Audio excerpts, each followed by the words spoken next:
170 స్థానాల్లో గెలుపొందుతాను, ఎందుకు సాధ్యం కాదు అని ప్రశ్నించడం. నాకు తెలిసినంత వరకు బహుశా ఏ ప్రజాస్వామ్య దేశంలో కూడా ఇంతటి ఆత్మధైర్యంతో మేము అన్ని స్థానాల్లో కూడా గెలుస్తాము అని చెప్పగలిగిన పార్టీ కానీ చెప్పిన నేత కానీ మరొకరు లేరు.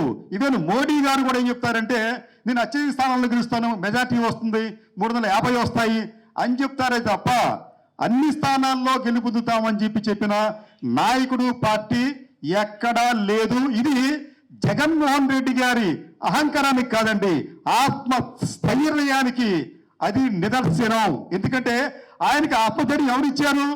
ప్రజలిచ్చారు. ప్రజలు ఎందుకు ఇచ్చారు ఆయనకి? ఈయన చేస్తున్న మేళ్ళు వలన, ఈయన చేస్తున్న సంక్షేమ పథకాల వలన, ఈయన చేస్తున్న ప్రగతి వలన ప్రజలు అటువంటి ఆత్మధైర్యాన్ని ఇచ్చారు. మీకు జూలియస్ సీజర్ గారు ఈజిప్ట్ వెళ్ళి యాదృచ్ఛికంగా మాట అంటారండి, విని విడి విసి అని చెప్పి. అంటే I came, I saw, I conquered, నేను వచ్చాను, చూశాను, గెలుపొందానని చెప్పి. అలాగే జగన్మోహన్ రెడ్డి గారు సోనియా గాంధీ గారికి సంబంధించి కొంత అక్కడ ఇబ్బందులు పడిన తర్వాత ఆయన ఆంధ్రప్రదేశ్ వచ్చారు, చూశారు, ఆంధ్రప్రదేశ్ ప్రజల హృదయాలను గెలుచుకున్నారు. కాబట్టి ఆయనకు 170 స్థానాలకు గాను 151 స్థానాలు ఇచ్చారు ప్రజలు. ఇది ఒక చారిత్రక ఘట్టం అండి. ఎందుకంటే భారతదేశం లాంటి ప్రజాస్వామ్య దేశం, ఎందుకంటే భారతదేశం అనేది అనేక జాతులు, కులాలు, మతాలు, వర్గాలు వీటన్నిటితో కూడిన ఒక సమాహారం. అది ఇక్కడ ఏ పార్టీ, ఏ నాయకుడు కూడా ఒక ఏకాభిప్రాయాన్ని పొందడం చాలా కష్టం. కానీ ఇటువంటి దేశంలో కూడా ఆమ్ ఆద్మీ పార్టీ దాదాపు 95% ఓట్లు గెలుచుకుంటే ఆంధ్రప్రదేశ్లో జగన్మోహన్ రెడ్డి గారు 82% పైగా సీట్లు గెలుచుకున్నారు. అంటే అర్థం ఏంటంటే 100కి 100% సీట్లు గెలుచుకోవడం అనేది అసాధ్యమైన పని అయితే కాదు. అలా ఆయన అడిగారు అంటే అది ఆయనకు సంబంధించిన, మనం ఇందాక అనుకున్నట్టు అది గర్వం కాదు, లేకపోతే ఇంకోటి కాదు, అది ఆయనకున్న ఆత్మధైర్యం. ఈ విషయం చెప్తే ఇంకొక విషయం ఏంటంటే, నిజానికి ఆంధ్రప్రదేశ్కి ఈ రోజున ప్రధానమైన ఘనత ఏమిటంటే తప్పుడు ప్రచారం, ఫేక్ న్యూస్, అర్థసత్యాలు, అసత్యాలు. ఇది రాష్ట్రం అంతటా వెదజల్లారు. ఎంత వెదజల్లారంటే నిజం అనేది ఎక్కడో అనేక అడుగుల లోతులో కూరుకుపోయింది ఈ అసత్య కథనాల కింద. దీనిని తొలగించి ప్రజలకు నిజం చెప్పటం అనేది చాలా కష్టసాధ్యంగా మారింది. ఒకవేళ నిజం చెప్పినప్పటికీ కూడా ప్రజలు నమ్మే పరిస్థితి లేనటువంటి పరిస్థితి ఏర్పడింది. అయినప్పటికీ కూడా ఈ ప్రజలు వాస్తవాలను గ్రహించే ప్రయత్నం చేస్తున్నారు. కొంత సోషల్ మీడియా ద్వారా కావచ్చు, కొన్ని సామాజిక సంస్థల ద్వారా కావచ్చు, నిజాలు తెలుస్తూనే ఉన్నాయి. నిజానికి ఏంటంటే ఈ రోజున ఆంధ్రప్రదేశ్ అనేది ఒక వైబ్రెంట్ ఎకానమీగా తయారైందండి. ఆంధ్రప్రదేశ్లో ఉన్నంత గ్రోత్ మిగతా రాష్ట్రాల్లో లేదు. ఎంత ఉందంటారు మీరు? మీకు వ్యవసాయం, దాని అనుబంధ రంగాల్లో గ్రోత్ 14.50, హార్టికల్చర్లో గ్రోత్ 13.240, పశు సంపదలో గ్రోత్ 11.46, మత్స్యరంగంలో గ్రోత్ 25.92, మన భారతదేశంలోనే అత్యధికం ఇది. అలాగే మైనింగ్ 38.41, ఇది కూడా మనం అనుకుంటాం సింగరేణి అది ఇదని చెప్పి కాదండి. మైనింగ్ లో ఉన్న గ్రోత్ అనేది 38.41 ఈ దేశంలో అత్యధికం. అలాగే మ్యానుఫ్యాక్చరింగ్ సెక్టర్ 24.84, విద్యుత్ గ్యాస్ రంగం 16.28, నిర్మాణ రంగం మనం ఏమంటామంటే నిర్మాణ రంగం కుదేలైపోయింది, అమరావతి నాశనం అయిపోయింది చెప్పంటాం.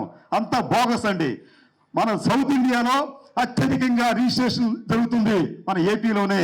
ఎందుకంటే ఈ నిర్మాణ రంగానికి సంబంధించి 26.7% ఏపీలో ఉంది. అట్లాగే సర్వీస్ సెక్టర్ చాలా కీలకమైంది, 18.91%. ఆతిథ్య రంగం 22.70 రంగం. రియల్ ఎస్టేట్ రంగం మీరు చెప్పాలి, ఎవరు వచ్చారు సూర్యబాబు గారు, మీరు చెప్పండి. ఈ రంగంలో గ్రోత్ దాదాపు 15% ఉంది. ఇలాగా ఈ వైటల్ సెక్టర్స్ అయితే ఏవైతే ఉన్నాయో, కీలక రంగాలు ఏవైతే ఉన్నాయో అవన్నీ కూడా డబుల్ డిజిట్ గ్రోత్ తో ఉన్నాయి. కాబట్టి వచ్చే ఎన్నికల్లో జగన్మోహన్ రెడ్డి గారికి త్రిబుల్ డిజిట్ అసాధ్యమైతే ఏమీ కాదు. అక్కడ ఆయన చేయాల్సిందల్లా ఏమిటంటే ప్రజలకు వాస్తవాలు వివరిస్తే సరిపోతుంది.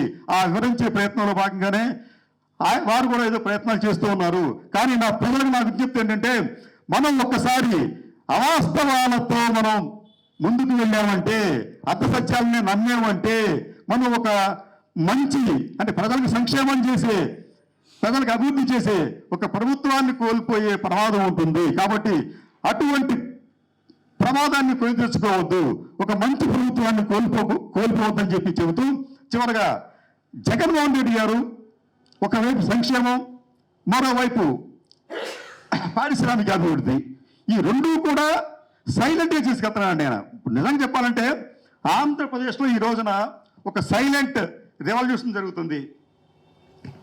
అది వ్యవసాయ, పారిశ్రామిక, సేవా రంగాలతో పాటు పేదలకు సంబంధించి కూడా.